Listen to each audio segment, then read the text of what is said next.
পাল্টাপাল্টি হামলায় উত্তপ্ত ইরান ইসরায়েল, একচুল ছাড় দিচ্ছে না কেউ। তবে বরাবরের মতো ইসরায়েলের দাবি তাদের তেমন কোনো ক্ষয়ক্ষতিই হয়নি।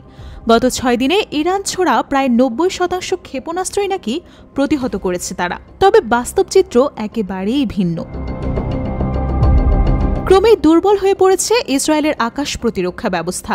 ইসরায়েল স্বীকার না করলেও সামাজিক যোগাযোগ মাধ্যম এবং সংবাদ মাধ্যমে ভেসে উঠছে ইসরায়েলের অভ্যন্তরে ধ্বংসযজ্ঞের করুণ চিত্র।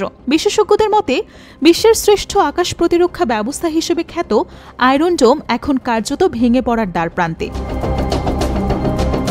দ্য ওয়াশিংটন পোস্ট একটি মার্কিন ও ইসরায়েলি গোয়েন্দা সূত্রকে উদ্ধৃতি করে জানায়, বর্তমান পরিস্থিতিতে যুক্তরাষ্ট্রের সরাসরি রসদ সহায়তা না এলে আয়রন ডোম কার্যকর থাকবে আর বড়জোর 10 থেকে। বিশ্লেষকরা বলছেন, ইসরায়েল এখন বাধ্য হয়ে বেছে নিচ্ছে কোন ক্ষেপণাস্ত্র ঠেকাবে আর কোনটা পার হতে দেবে, কারণ পুরো প্রতিরক্ষা কাঠামো ইতোমধ্যেই ভেঙে পড়েছে।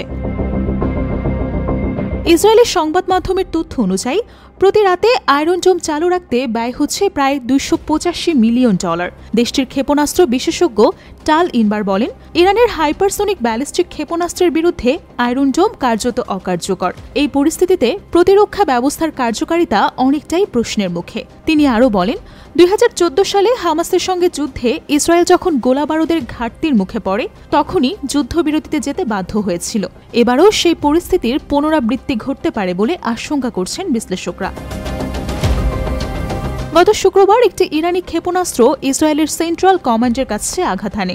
রোববার আরেকটি ক্ষেপণাস্ত্র হাইফার কাছে একটি বড় তেল শোধনাগারে বিস্ফোরণ ঘটায়। এছাড়া মঙ্গলবার সামাজিক যোগাযোগ মাধ্যমে ছড়িয়ে পড়া ভিডিওতে দেখা যায় ইসরায়েলি গোয়েন্দা সদর দপ্তরের আশেপাশে একাধিক ক্ষেপণাস্ত্র আঘাত হেনেছে এবং একটি হামলা সরাসরি সামরিক গোয়েন্দা ভবনের অভ্যন্তরেও আঘাত হানতে পারে বলে ধারণা করা হচ্ছে।